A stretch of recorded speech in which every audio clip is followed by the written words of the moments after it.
At 1418 hours on June 18, 1944, Private Thomas Hargreaves crouched behind an earthen berm 300 yards from a German MG-42 machine gun position, filling his helmet with sand and crushed limestone. The gun had stopped firing 30 seconds ago. Barrel change. He had maybe 20 seconds before it started again. 20 seconds to cover 200 yards of open ground. 20 seconds to do something so stupid his sergeant would either recommend him for a medal or a court-martial. Hargreaves stood.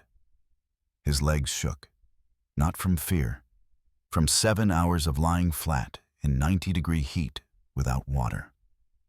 Behind him, Sergeant William Davies screamed at him to get down. Hargreaves ignored the order. He started running toward the German position, helmet in his left hand, 2 grenades on his belt, rifle slung across his back. 200 yards ahead, the MG-42 sat silent in its reinforced bunker, crew frantically mounting a fresh barrel.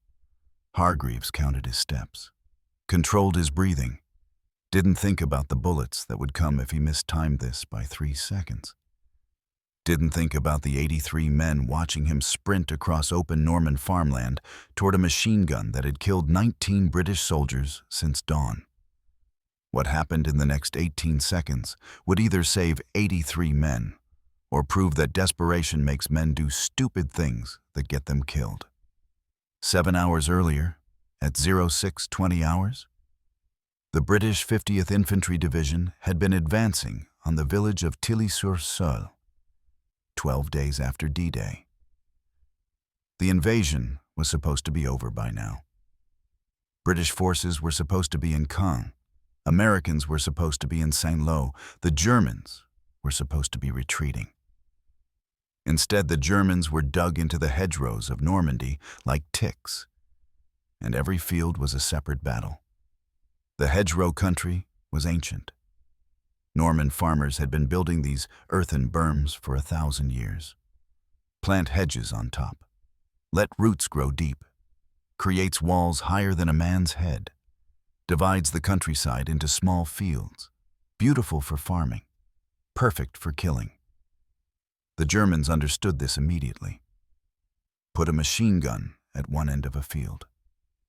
Anyone trying to cross dies. Simple mathematics. At 06:21 hours, one of those machine guns opened fire. The sound was distinctive. Not the slow thump of a heavy machine gun. Not the measured burst of a light machine gun. The MG-42 sounded like ripping canvas. 1,200 rounds per minute. 20 bullets every second. Hitler's Buzzsaw, the Americans called it. The British had other names for it, none of them polite. 83 men from C Company, Durham Light Infantry, dove behind an earthen berm. 7 didn't make it. Cut down in the first burst. 12 more took wounds, crawled or were dragged behind the berm. The rest pressed themselves flat against Norman soil and tried to become part of the earth, Lieutenant. Colonel David Preston, company commander, tried to organize a response. Standard British Army doctrine for suppressing machine gun nests was clear.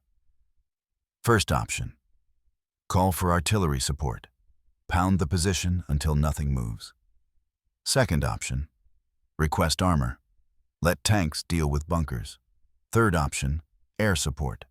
Let typhoons rocket the position from above. Preston tried all 3.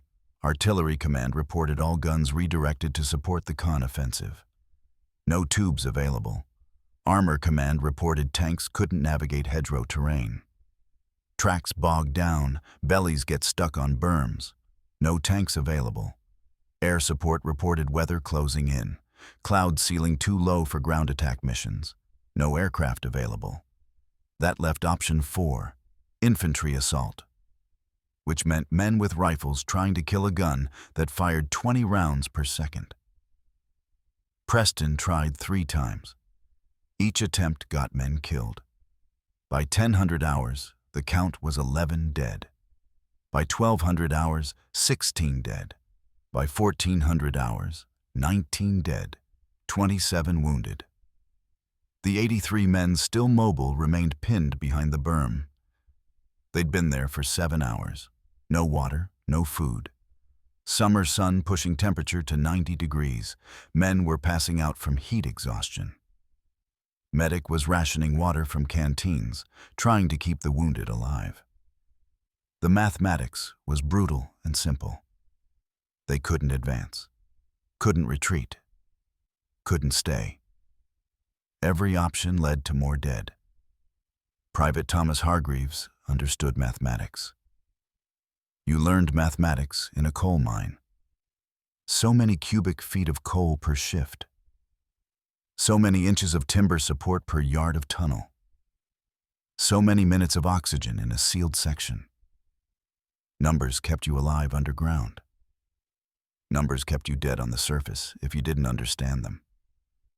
Hargreaves was 22 years old, 5 feet 9 inches tall, 140 pounds after 2 years of military rations. He'd been thin before the army. Coal mining didn't make fat men. Hard work, poor food, long hours. He'd started in the mines at 16, Easington Colliery in Durham. His father had worked the same mine for 31 years. 5 of his 6 siblings worked there. The Hargreaves family bled coal dust. Tommy Hargreaves joined the Durham Light Infantry in 1942. Standard conscription. Report to Bransapeth Castle for training. Learn to shoot, learn to march, learn to die for king and country. They deployed him to North Africa in November 1942. His first combat was Kasserine Pass. The Americans got destroyed there. The British units nearby got chewed up too. Hargreaves's platoon started with 47 men. After Tunisia, 23 remained.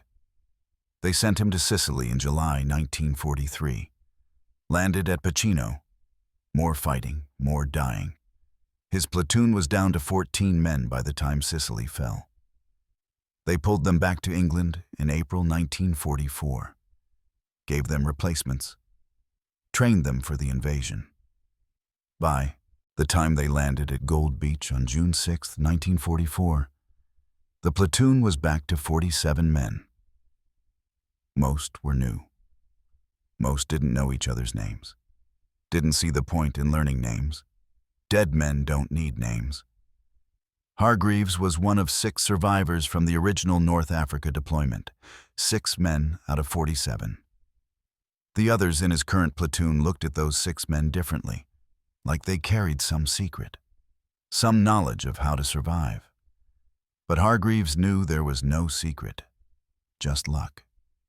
Random chance. Some shells land here, some land there. Some bullets hit, some miss. Survival was mathematics and luck, mostly luck. Nobody in C Company knew Hargreaves's first name. He bunked with men who called him Durham, or Cole, or just Private. He didn't mind. He didn't expect to live long enough for his name to matter. That was the calculus of being a replacement's replacement. You were a number, a rifle, a body to fill a gap in the formation. When you died, another number took your place. But 7 hours pinned behind a berm changes calculations. 7 hours gives you time to think, time to watch, time to notice patterns. Hargreaves noticed the MG-42 firing pattern during hour 4. The gun would fire sustained bursts, 20 to 30 seconds of continuous fire, walking the tracers back and forth across the field, making sure nothing moved. Then, a brief pause. 3 to 5 seconds, then resume firing. The pattern repeated for approximately 4 minutes, then a longer pause, 30 to 40 seconds. Then the gun resumed. Hargreaves timed it with his watch, a Christmas gift from his mother, 1941. Standard military issue, sweep second hand. He counted the intervals. First long pause, 4 minutes, 20 seconds after the previous one. Second long pause, 4 minutes, 18 seconds. Third long pause, 4 minutes, 15 seconds.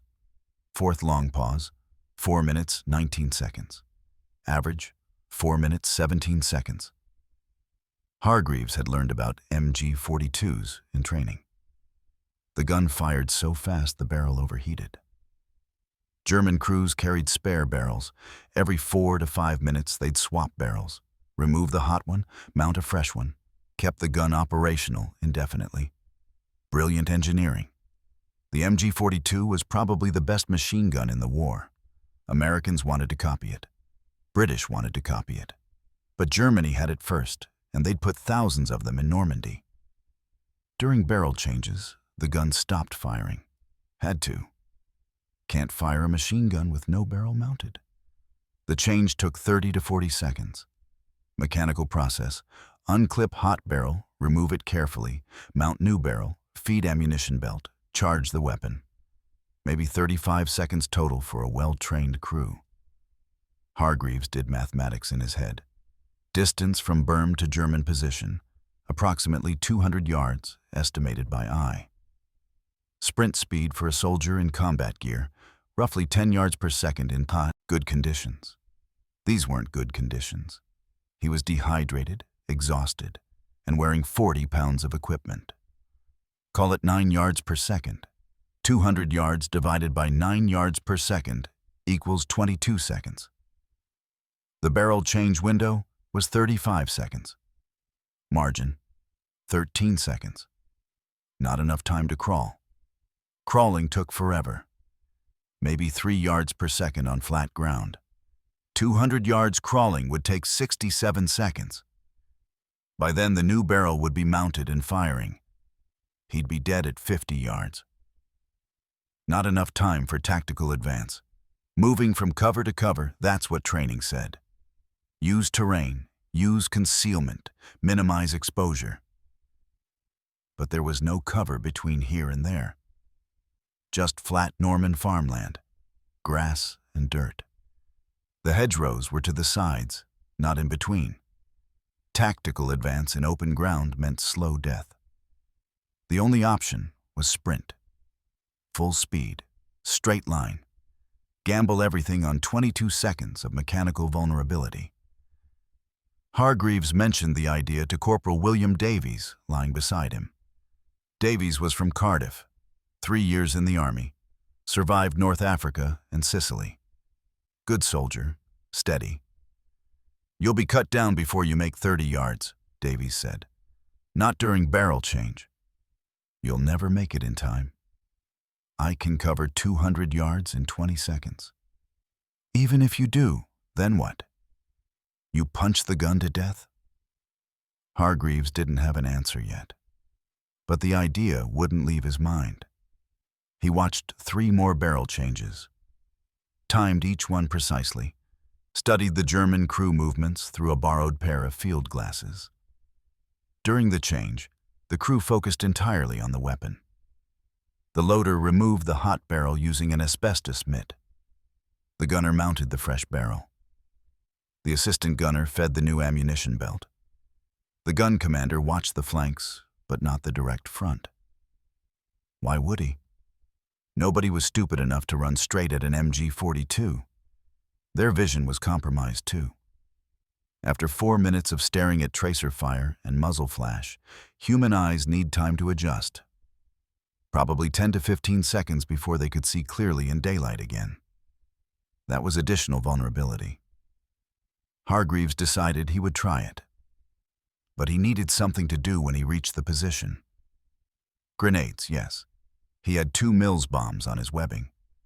But even if he threw both grenades through the firing slit, the crew might recover fast enough to fire. He needed to blind them first, keep them disoriented long enough to throw grenades. He looked down at the dirt beneath him.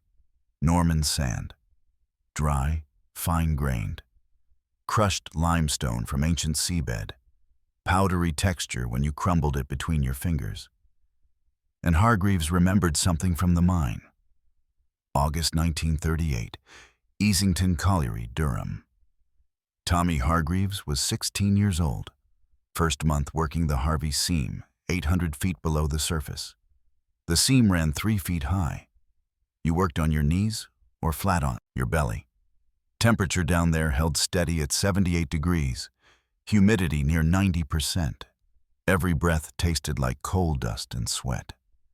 Your headlamp showed maybe 15 feet of tunnel. Beyond that, just darkness that went on forever. His father, Robert Hargreaves, worked the same shift. Robert had been mining since age 14, 31 years underground. His lungs were half coal dust by now. He coughed every morning. Black phlegm. Miner's lung, they called it. Killed men slowly. But so did poverty. And the mine paid better than anything else in Durham. Robert taught Tommy the craft. How to read coal grain, where the seam would split. How to set timber supports so they'd hold when the earth shifted. How to recognize gas pockets before they killed you. The mine taught hard lessons. 4 men from Easington died Tommy's first year. Roof collapse took 2. Gas explosion took 1. Flooded shaft took the 4th. The mine didn't care about your family or your plans. The mine took what it wanted. One afternoon in September, Robert stopped working. Called Tommy over to examine a crack in the rock face. Small crack, maybe an inch wide. Water seeping through. Not much. Just a thin line of moisture on dark stone. "See that?" Robert asked. Tommy looked. Saw nothing unusual. Water seeps were common. The mine was full of water. Pumps ran constantly to keep the tunnels from flooding. "Water seep," Tommy said. "So what?" "Limestone layer above us. Crack means pressure. Water's finding weak points." Robert examined the crack carefully, ran his fingers along it, felt the moisture. Then he took a handful of rock dust from the tunnel floor. Fine powder, mix of coal dust and crushed stone. He threw it at the crack. The dust stuck to the moisture, outlined the seep pattern, showed the full extent. The wet area was 3 feet wide, not 1 inch. Hidden on dark rock, but visible when dust stuck to it.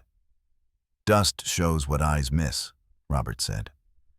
"Moisture's invisible on black rock, but dust adheres. Makes it visible. Shows you the real problem." They reinforced that section with extra timber supports.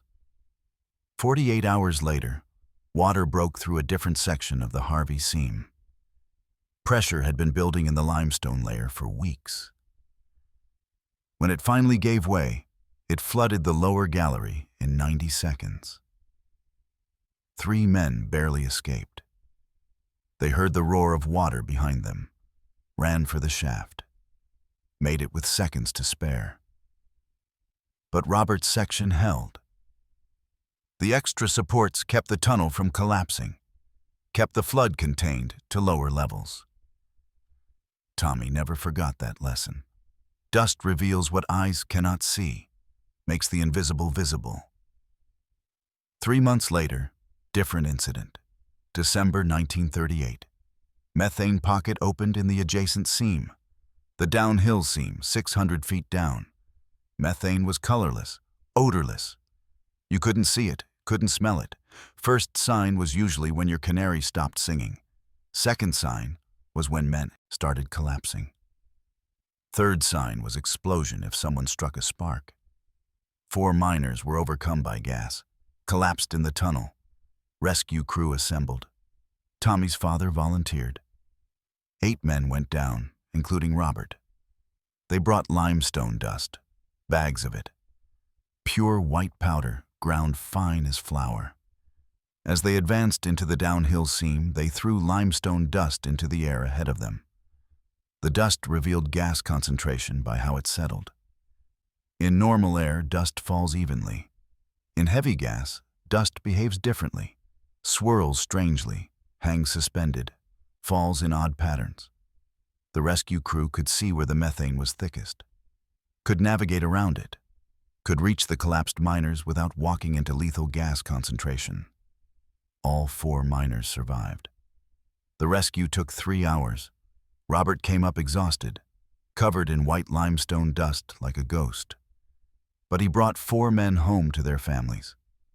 Tommy watched the rescue, understood something fundamental. Dust was a tool. In the right hands, at the right time, fine particles could save lives, could reveal danger, could create temporary blindness in confined spaces, could disrupt breathing, orientation, vision. The mind taught these lessons in blood. Men died so other men learned. Every cave-in, every flood, every gas pocket added to collective knowledge. Miners passed it down. Father to son, experience to new, survivor to replacement. The knowledge kept you alive, until it didn't. Until the mind took you anyway. Tommy worked Easington Colliery for 4 years, age 16 to age 20, survived 2 roof collapses, 1 gas scare, 3 floods, lost 6 men from his crew, attended 6 funerals, stood in 6 churches and listened to 6 vicars say 6 variations of, "The Lord works in mysterious ways." The mind's ways weren't mysterious. The mind killed men who made mistakes, killed men who got unlucky, sometimes killed men for no reason except the earth shifted and stone falls, and that's coal mining. When conscription notice came in May 1942, Tommy didn't fight it. The war would probably kill him, but at least he'd die above ground. At least he'd see the sun before the end. Behind the Norman berm at 1415 hours on June 18, 1944, those coal mine lessons returned with perfect clarity. Hargreaves looked at the dry Norman sand under his hands, looked at the crushed limestone in the berm, fine powder, white and gray, ancient seabed compressed into chalk and stone. He remembered his father throwing rock dust at a crack, remembered rescue crews throwing limestone powder into methane-filled tunnels, remembered how dust created temporary chaos in confined spaces. The German bunker was confined space, maybe 8 feet by 6 feet interior. 3 men working in close quarters. If he could throw enough dust through the firing slit, the effect would be immediate. Fine particles in eyes, nose, mouth. In a concrete bunker with limited ventilation, the dust would hang in the air, would coat every surface, would make breathing difficult, vision impossible. The Germans would cough, rub their eyes, lose situational awareness for critical seconds, long enough to throw grenades, long enough to neutralize the position. Hargreaves removed his helmet. The Mark II British Tommy helmet, steel construction, deep bowl shape, held approximately 2 quarts of material.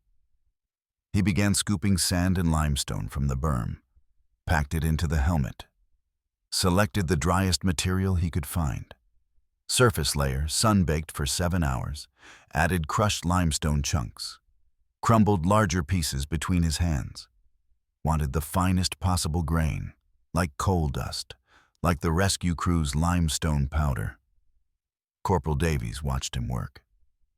"What are you doing?" "Filling my helmet." "I can see that. Why?" "Going to need it." Davies stared at him for 5 seconds. Then understanding arrived. "You're actually going to do it. Run at the gun. During the next barrel change. With a helmet full of sand." "Yes." "That's the stupidest thing I've heard in this entire stupid war." Hargreaves didn't argue. Kept filling the helmet. Got it 3/4 full. Tested the weight. Approximately 8 pounds. Manageable. Tested throwing motion. Awkward with the full helmet. The weight distribution was wrong. Adjusted his grip. Held the helmet at the base, not the brim. Better leverage. Better throwing arc. Lieutenant Peter Ashford approached. 24 years old. Oxford education before the war. 3 months of combat experience since D-Day. Young officer trying to keep men alive in a war that killed young officers faster than any other rank. "Private." "What's your intention?" Hargreaves explained. The barrel change timing, the sprint distance, the sand payload, the grenade follow-up. Ashford listened without interrupting. His face showed nothing. Calculated mentally. Ran the same mathematics Hargreaves had already run. "You understand you'll likely be killed," Ashford said. "Yes, sir." "This isn't an order. This is volunteer only." "I know, sir." "Why volunteer for suicide?"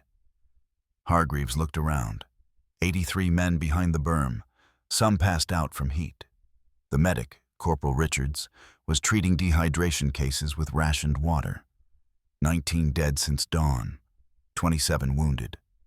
The wounded were suffering in 90-degree heat.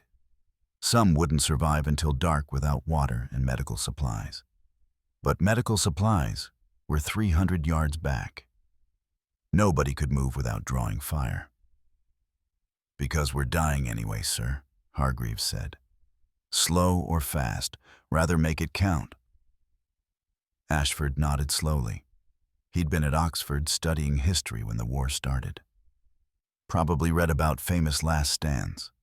Thermopylae, Alamo, Rorke's Drift. Now he was living one. Except there was no glory here. Just men dying of thirst in a Norman field while a machine gun kept them pinned. "When will you go?" Ashford asked. "Next barrel change, approximately 4 minutes." "What do you need from us?" "Covering fire the moment I move. Keep their heads down. Rifles against an MG-42 won't suppress them effectively." "Don't need to suppress them. Just need them distracted. Worried about 83 rifles instead of 1 man running." Ashford considered this, made his decision. "When you move, every rifle opens fire. We'll give you what covering fire we can." "Thank you, sir." Ashford paused, then asked the question nobody had asked Hargreaves in 6 weeks. "What's your name, Private?" "Hargreaves, sir. Thomas Hargreaves, Durham Light Infantry." First time an officer asked his name since landing in Normandy. First time his name mattered to anyone above corporal. Ashford extended his hand. They shook. Strange formality in the middle of a battlefield. "Good luck, Hargreaves." Ashford moved along the berm, briefed the other soldiers. Quiet words, urgent tone. When Hargreaves goes, everyone fires. Make noise. Make the Germans think about 83 rifles instead of 1 runner. Hargreaves checked his equipment. 2 Mills bombs on his webbing. Standard British hand grenade. Cast iron body, segmented for fragmentation. 4-second fuse. Reliable weapon. He'd used them in North Africa and Sicily. Knew the throwing weight. Knew the blast radius. Checked his rifle. Lee Enfield No. 4 Mark 1. 10-round magazine. Bolt action. Good rifle. Accurate. Reliable. But useless against a concrete bunker. He'd leave it behind for the sprint. Couldn't run full speed with a rifle in his hands and helmet full of sand. Checked his boots. Laces tightened. Soles worn but intact. Good enough for 200 yards. Checked his breathing. Too fast. Heart rate elevated. Adrenaline already dumping into his bloodstream, he forced himself to slow down. Coal mine breathing. Slow and steady. Conserve oxygen. Panic uses oxygen faster. Panic gets you killed underground. Probably gets you killed above ground, too. He practiced the sequence in his mind. Stand up during barrel change. Sprint toward bunker. Keep eyes on firing slit. Ignore everything else. Don't think about bullets. Don't think about dying. Think about the mathematics. 200 yards, 20 seconds. Throw sand at 15 feet. Aim for the firing slit.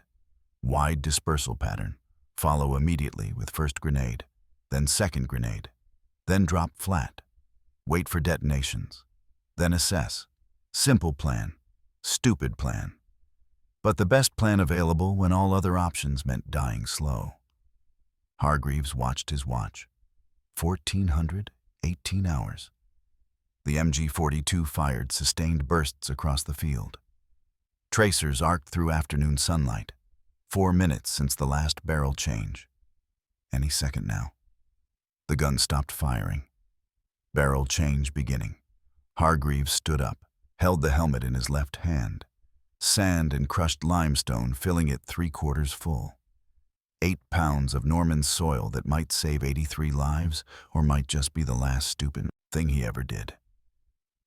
Ashford saw him stand, shouted, "All rifles covering fire, now!" 82 rifles opened fire toward the German position. The volume was impressive.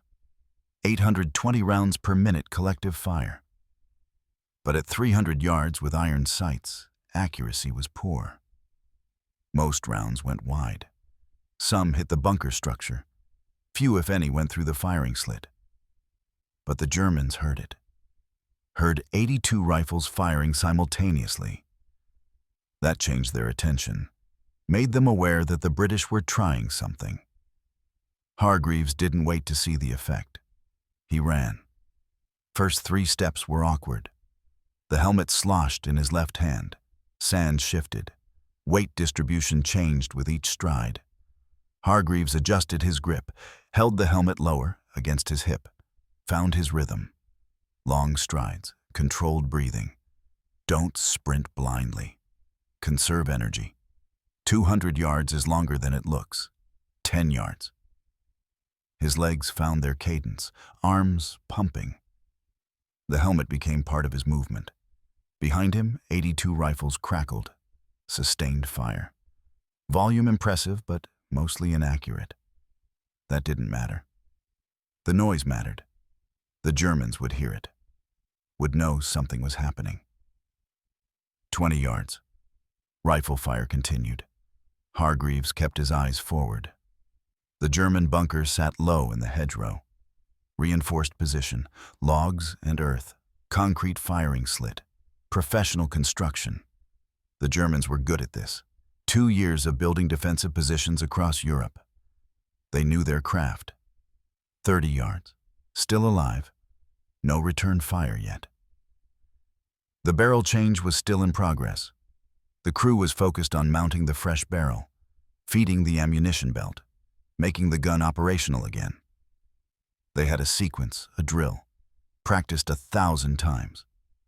Remove hot barrel, mount cold barrel, feed belt, charge weapon, resume firing. 35 seconds of mechanical routine, 40 yards. Hargreaves' breathing got harder, not from exertion yet, from fear. The distance was shrinking, the bunker growing larger in his vision. He could see details now. The firing slit was 3 feet wide, 18 inches tall. Dark interior behind it. Movement visible. German helmets. The coal scuttle shape. Distinctive silhouette. 50 yards, halfway point. His lungs burned. The heat and dehydration were catching up. 7 hours without water. 90-degree temperature. 40 pounds of equipment. His body was running on adrenaline and desperation. Both had limits. 60 yards. Still no shots fired at him. That was wrong. The barrel change should be nearly complete by now. 20 seconds had elapsed since he started running. The Germans should be mounting the ammunition belt, should be looking up, should be seeing a British soldier sprinting directly at them. 70 yards. His shadow stretched ahead on dry Norman grass, long afternoon shadow. The sun was behind him, in the German's eyes. That helped. Made him harder to see. Made him a silhouette instead of a clear target. Small advantage. But Hargreaves would take any advantage available. 80 yards. He could see the German position clearly now. The bunker was well constructed. Logs formed the roof structure, earth piled on top, 2 feet of soil. Would stop rifle rounds, would stop machine gun fire. Would probably survive mortar rounds. Artillery might crack it, but artillery wasn't available. This position was built to last, 90 yards. Movement in the firing slit. A German helmet turned toward him. Someone noticed. Someone was shouting. Hargreaves couldn't hear the words over his own breathing and the rifle fire behind him, but he saw the reaction. Sudden movement. urgent gestures. The crew had seen him, 100 yards. The Germans were scrambling now. The gunner was trying to mount the ammunition belt. The loader was pointing at Hargreaves. The gun commander was probably screaming orders. But the barrel change wasn't complete. The gun wasn't operational. They couldn't fire yet. 110 yards. Hargreaves watched the firing slit, watched for the muzzle flash that would mean death. The MG-42 fired 20 rounds per second. If they got the gun operational, he'd be cut down instantly. No time to dodge, no place to hide. Just flat Norman farmland and 200 rounds per second walking toward him. 120 yards. His legs were turning to rubber. The sprint was catching up. His thighs burned, his calves cramped. The dehydration made everything worse. Muscles don't work properly without water. But he kept running, kept his eyes on the firing slit, watched for movement, watched for the gun. 130 yards. A German helmet appeared in the firing slit, clear view of the face beneath it. Young man, maybe 20 years old, blonde hair, fear in his eyes. The German was looking directly at Hargreaves, watching a British soldier run at him with something in his hands. The German shouted something, gestured frantically. 140 yards. The gunner was mounting the ammunition belt. Hargreaves could see the movement, could see the belt feeding into the weapon. The MG-42 was almost operational. Maybe 5 seconds from firing. Maybe less. 150 yards. The gunner was charging the weapon. Pulled the charging handle. Locked the bolt. The mechanical sequence was nearly complete. The gun would fire in 3 seconds. 2 seconds. Hargreaves wasn't close enough yet. Needed another 20 yards. Needed another 3 seconds he didn't have. 160 yards. The gunner grabbed the weapon's pistol grip. His other hand found the trigger. The MG-42 was ready to fire. Hargreaves saw it happening, saw the gun traverse toward him, saw the barrel align with his chest. This was the moment. Live or die. Mathematics or mercy. 170 yards. The gun didn't fire. Something was wrong with the German weapon. The gunner pulled the trigger. Nothing happened. Malfunction. Maybe the belt wasn't seated properly. Maybe the barrel wasn't locked. Maybe God decided to give one British private 3 more seconds of life. 180 yards. The gunner was clearing the malfunction, working the charging handle, reseating the belt. Standard stoppage drill. Takes 5 seconds for a trained crew. Hargreaves had 5 seconds, maybe less. 190 yards. Close enough. Hargreaves planted his left foot, rotated his torso, used his whole body for the throw. The helmet left his hand. Sand and crushed limestone exploded outward. Wide dispersal pattern. Cloud of particles. 8 pounds of Norman soil traveling at 30 miles per hour toward a 3-foot wide opening. The sand entered the firing slit like a shotgun blast. Fine particles filled the confined space. The effect was immediate and total. The 3 Germans reacted instinctively, hands to faces, coughing, eyes burning. The limestone was alkaline, caustic, coating their eyeballs with chalky powder. The sand was abrasive, scratching corneas, filling nostrils, getting into mouths and throats. The gunner released the MG-42, stumbled backward, both hands clawing at his face. The loader bent double, coughing violently. The gun commander tried to clear his eyes, but only ground more particles into them. The confined space multiplied the effect. No ventilation. The dust hung in the air like fog. Every breath pulled in more particles. Every cough expelled air and forced another breath full of dust. Hargreaves didn't watch the effect. His right hand was already reaching for the first Mills bomb. Pulled it from his webbing. Left hand pulled the pin. Safety lever released. 4-second fuse activated. He threw hard. The grenade disappeared through the firing slit, clattered on concrete floor inside the bunker. The Germans were still blind, still coughing. Didn't see the grenade, didn't hear it over their own coughing and shouting. 4 seconds is forever when you're expecting it. 4 seconds is nothing when you don't know it's coming. Hargreaves pulled the second grenade, repeated the sequence. Pin out, throw. The second grenade followed the first into the bunker. 2 Mills bombs in a confined concrete space. Overlapping blast radius, overlapping fragmentation pattern. Nobody inside would survive. Hargreaves dropped flat, pressed his body against Norman soil, covered his head with his hands. Standard grenade procedure. Minimize your profile. Protect your head. Wait for the blast. The first grenade detonated. Blast wave punched through the firing slit. Pressure differential cracked the air like thunder. Smoke and dust erupted from the bunker. The structure shuddered. Logs shifted. Earth fell from the roof. The concrete firing slit channeled the blast outward. Saved the bunker structure, but didn't save the men inside. 2 seconds later, the second grenade detonated. Same effect, doubled. More smoke, more dust, more structural damage. The firing slit belched black smoke and gray dust. The MG-42 fell silent, no return. Fire, no movement. The position was neutralized.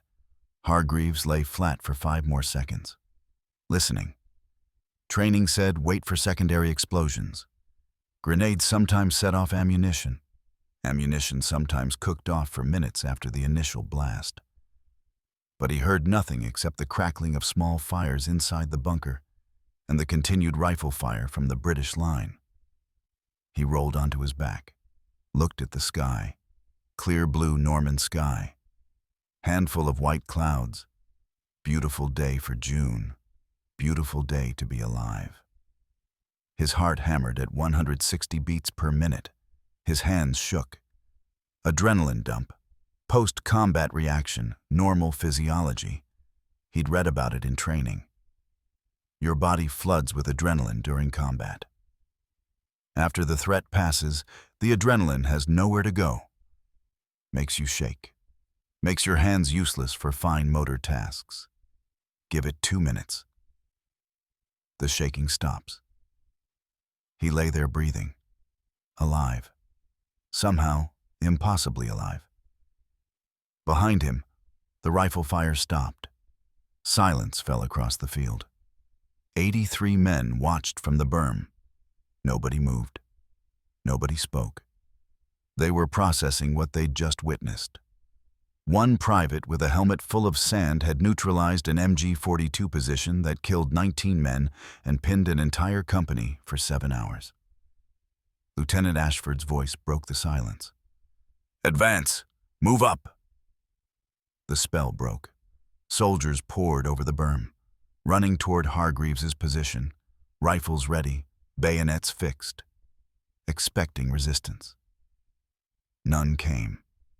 The bunker was silent. The Germans were dead or dying. The MG-42 sat unmanned. Corporal Davies reached Hargreaves first. Breathing hard from sprinting 300 yards in combat gear, he looked down at Hargreaves lying on his back in the grass. "You stupid, brilliant bastard." Davies extended his hand, pulled Hargreaves to his feet. Hargreaves' legs shook. Not from fear now, from exhaustion. The sprint had drained everything. His muscles felt like water. His lungs burned. His throat was sandpaper. He needed water, needed food, needed to sit down. But the battle wasn't over.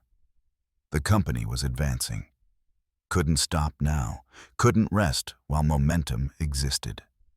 Lieutenant Ashford reached the bunker, approached cautiously, rifle ready, peered inside through the firing slit.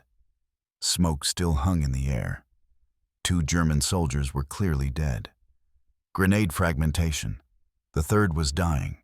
Sucking chest wound. Breathing wet sounds. Blood bubbling from his mouth. Ashford didn't shoot him. No point. The man had minutes left. Ashford examined the bunker interior. 3 German corpses, 1 MG-42 machine gun intact, barrel unmounted, lying on the floor. 5 spare barrels stacked in the corner. Ammunition belts, grenades, water canteens, rations. Standard defensive position supplies. The bunker was well stocked. Could have held this position for days. Would have, if not for sand and grenades and 1 desperate private. Ashford turned to Hargreaves. How did you know the sand would work? Coal mine, sir. Sawdust blind men underground. Thought it might work here. Where'd you learn to time the barrel changes? Watched them for 6 hours, sir. They change every 4 minutes, 17 seconds on average. Ashford looked at Hargreaves differently now. Not as a replacement soldier, not as expendable infantry.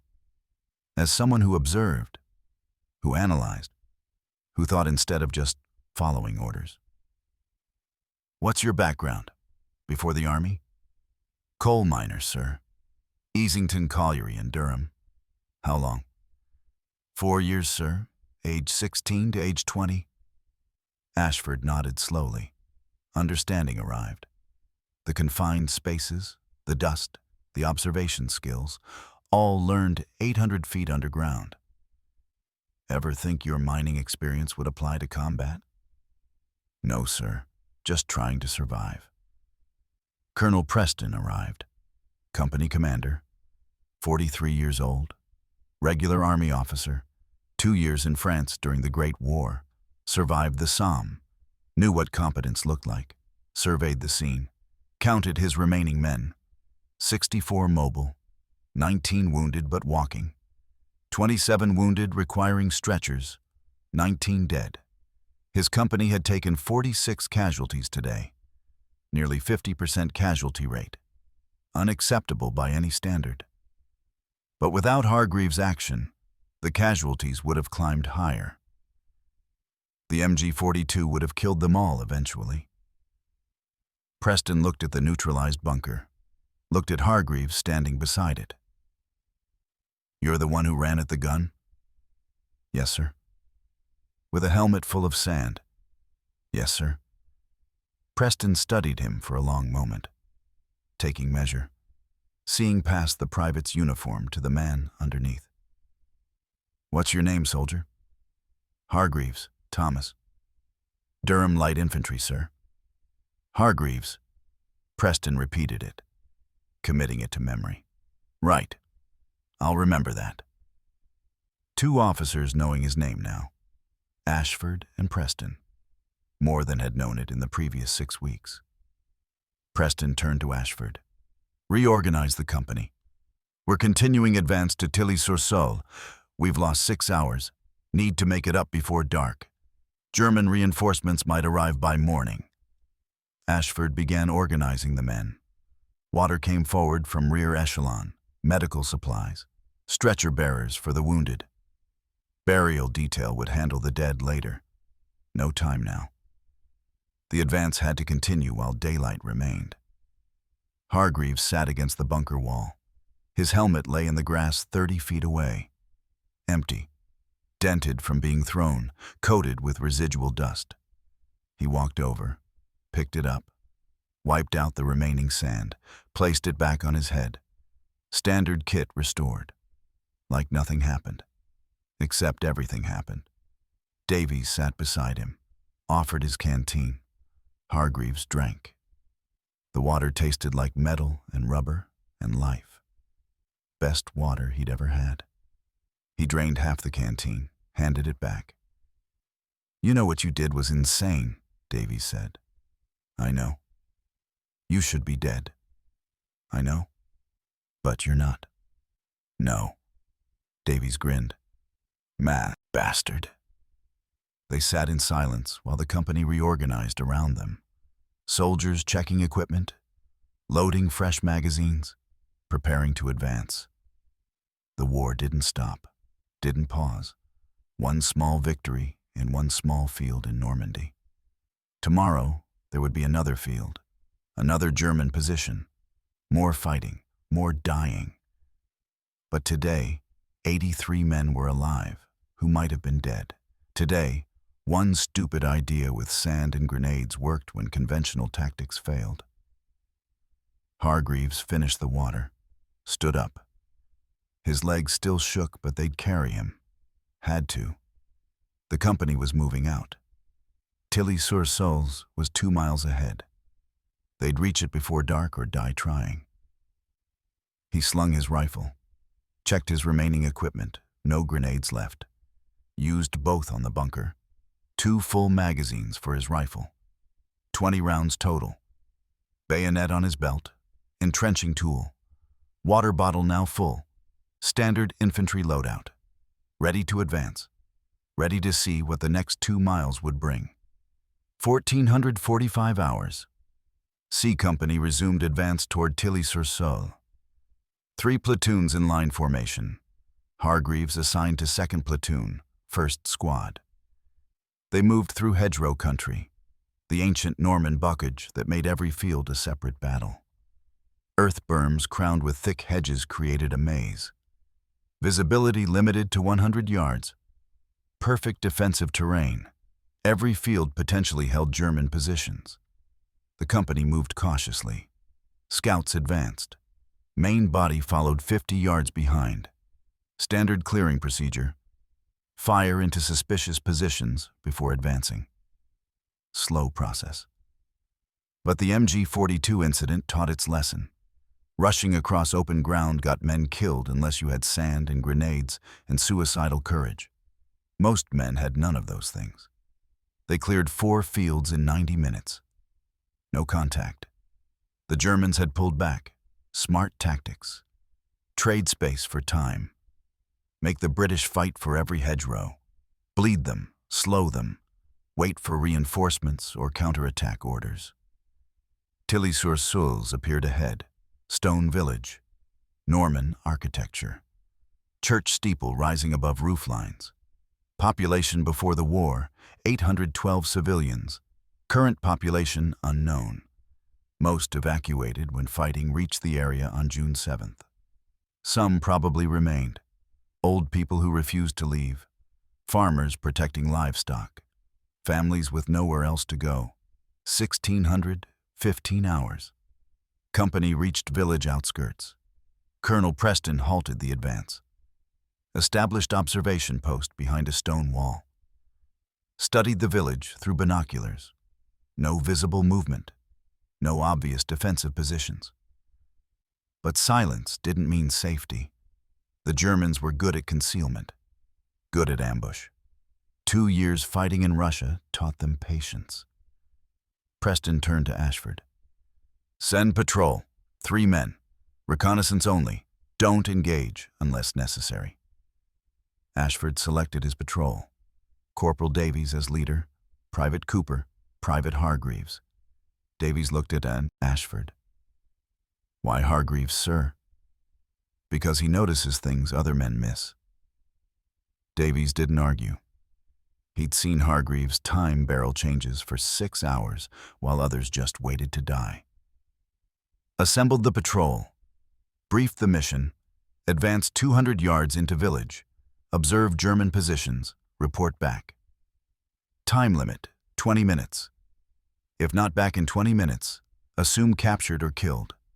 Send another patrol or call artillery. 1622 hours. Patrol moved out. 3 men walking down a dirt road into a French village. Stone houses on both sides, shutters closed, doors barred. No civilians visible. No sound except boots on packed dirt. Every window was a potential sniper position. Every doorway, a potential ambush. Every corner, a potential machine gun nest. Hargreaves watched everything. Second-story windows, alleyways, doorways, roof lines. His rifle ready but not raised. Don't provoke fire, but be ready to return it instantly. The balance between caution and aggression. Too cautious and you move too slow. Too aggressive and you trigger ambushes. Infantry work required judgment. They advanced 100 yards. Still no contact. Reached the village square. Church on the north side. 4 roads intersecting. Open ground. No cover. Dangerous position. Davies signaled halt. They took position behind a stone water trough. Low wall. Minimal protection, but better than nothing. Davies scanned the surrounding buildings with binoculars. Cooper watched their rear. Hargreaves studied the church. Something about it bothered him. The bell tower. He stared at it for 10 seconds before recognizing what was wrong. "Davies," Hargreaves whispered. "Look at the bell tower." Davies swung his binoculars up, saw it immediately. Fresh sandbags around the tower opening. Someone had been up there recently. Probably still was. Observation post. Perfect position. 360-degree view of the village and approaches. Whoever was up there had been watching the British advance. Had seen the patrol enter. Was watching them right now. "Back," Davies ordered quietly. "Slow withdrawal. Don't run." They withdrew, maintained visual contact with the church tower, watched for muzzle flash, watched for movement.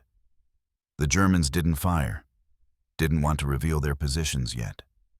Let the patrol report back. Let the British commit more forces. Then open fire. Standard ambush doctrine. The patrol reached British lines. Davies reported to Preston. "Village occupied, sir. At least 1 observation post in Church Tower. Possibly more positions we didn't see. They're waiting for us." Preston checked his watch. 1,638 hours. Approximately 2 hours until sunset. Difficult decision. Press the attack now or wait until morning. Attacking at dusk risked casualties in street fighting with failing light. Waiting gave Germans time to reinforce or withdraw. Neither option was good. Preston made his decision. "We attack in 30 minutes. 1 platoon through. Center. 1 on each flank. Artillery support requested." Ashford coordinated the fire mission. 6 25-pounder guns, 4 miles behind British lines. Target, Tilly-sur-Seulles. Suppress German positions. Don't level the village. British forces needed intact buildings for defensive positions afterward. 1,710 hours. Artillery began. Shells screamed overhead, impacted in and around the village. 20 rounds in 4 minutes. Stone buildings collapsed. Church Tower took a direct hit. The observation post was destroyed. Sandbags blown apart. The bell fell. Crashed through wooden floors inside the tower. The sound carried across the battlefield. Deep bronze tone like a funeral bell. Artillery lifted. Preston ordered advance. "All platoons, move out." C Company entered Tilly-sur-Seulles from 3 directions. Hargreaves with 2nd Platoon, center advance, Main Street. They moved building by building. Standard urban combat procedure. Check every doorway, every window, every cellar, every room. Clear each structure before advancing to the next. Slow, methodical, dangerous work. German resistance materialized at the first intersection. Rifle fire from ruined buildings. 1 British soldier hit, leg wound, femoral artery untouched. Lucky. The platoon took cover, returned fire. Hargreaves identified the shooter. 2nd floor window, 70 yards. He notified the squad leader. Sergeant Wilson called for the Bren gun team. The Bren gunner suppressed the window. 500 rounds per minute. Slower than MG-42, but accurate. Reliable. The Bren was a good weapon. 2 soldiers flanked the building. Grenade through the window. Explosion. Resistance ceased. The platoon advanced. Next intersection. Machine gun opened fire. Not an MG-42, lighter weapon, MG-34. Older German design, still deadly at 900 rounds per minute. The platoon pinned again. Ashford crawled to Hargreaves' position. "The gun's in that cafe. 40 yards ahead. Can't flank it. Street's too exposed." Hargreaves studied the position. Stone building, intact roof, machine gun firing through broken window. Different situation from the morning. No barrel change timing, no open approach. But Hargreaves noticed something. Smoke. Artillery had hit the building next door, still smoldering, heavy black smoke drifting across the street. "Sir, the smoke, if it gets thicker, could cover an approach." Ashford saw it. "How do we make it thicker?" Hargreaves looked around. Destroyed truck 20 yards away, fuel tank ruptured, diesel leaking onto cobblestones. "What about burning the diesel?" "With what?" "White phosphorus grenade if anyone has one." Ashford called out. One soldier had white phosphorus. Terrible weapon. Burned at 3,000 degrees Fahrenheit. Couldn't be extinguished with water. Used for marking targets and creating smoke. Also used for killing when nothing else worked. Davies and Cooper joined Ashford. They low-crawled to the destroyed truck, diesel pooled. Underneath, maybe 5 gallons. Enough. Davies pulled the pin on the white phosphorus grenade, tossed it into the diesel. The grenade detonated. Phosphorus ignited diesel instantly. Massive black smoke erupted. Wind carried it across the street. Perfect smoke screen. The machine gun fire continued, but blind now. The Germans were firing into smoke, hoping for lucky hits. Ashford signaled advance. The platoon rushed through the smoke. Reached the cafe. The Germans heard them coming. Abandoned the MG-42. Fled out the back. The position was captured without further casualties. 1842 hours. Tilly-sur-Seulles secured. German forces withdrew north. British casualties. 11 killed, 23 wounded. Light casualties for village assault. Artillery preparation was effective. Rapid assault prevented German defensive organization. The village was intact enough for British use. Preston established command post in an undamaged house. Companies dug defensive positions around village perimeter. Expected German counterattack during the night. Standard procedure. Germans rarely gave up ground without trying to retake it. Hargreaves assigned to outpost duty. North edge of village. 2-man position. Watched the approach road with night glasses. Davies shared the watch. 2-hour rotations, 1 man awake, 1 man sleeping. 2100 hours, darkness complete. Hargreaves on watch. Davies sleeping against a stone wall. The French countryside was quiet. Distant artillery rumbled. Some other unit fighting some other battle. The war never stopped. Just moved around. Touched different people at different times. Tonight it was touching someone else. Tomorrow it might be Hargreaves again. He thought about the day. Started at 0620 behind an earthen berm. Ended at 2100 in a French village. Ran at an MG-42 with a helmet full of sand. Somehow survived. Helped capture Tilly-sur-Seulles. Officers knew his name now. Men in his platoon looked at him differently. Not as a replacement anymore. Not as expendable. As someone who did impossible things and lived. But Hargreaves didn't feel different. Still scared. Still expected to die eventually. Just hadn't died yet. The mathematics favored the house. Infantry combat was statistics. Enough firefights, enough patrols, enough advances. Eventually, the numbers caught you. A bullet found you. A shell landed close. A mine detonated under your boot. The war collected its debts. But not today. Today he was alive. Tomorrow was someone else's problem. Davies woke for his watch rotation. "Anything moving out there?" "Nothing. Quiet." "Get some sleep then." Hargreaves lay down on the stone floor of a French house. Used his pack as a pillow. Closed his eyes. Sleep came instantly.